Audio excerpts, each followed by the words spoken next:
Install Android 13 on Motorola Edge 30 Ultra via Pixel OS.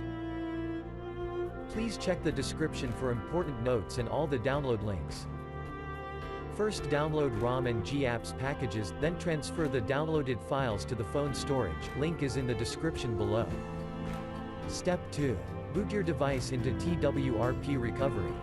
Once in TWRP, click on Wipe, Advanced Wipe, and select the check boxes, as shown in the image, excluding internal storage. Step 4.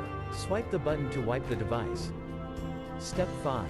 Go back to the recovery main screen, and tap on the Install button. Step 6. Navigate to the storage, and select the ROM zip file. Step 7. Finally, swipe the button on the screen to install ROM file. Step 8. Flash the GApps zip package, in the same manner. Step 9. After GApps flashing completes, select Wipe Cache and Dalvik from bottom left side of screen, and swipe to wipe. Step 10. When the flashing process is complete, hit Reboot System. That's it, you have successfully installed the ROM on your device.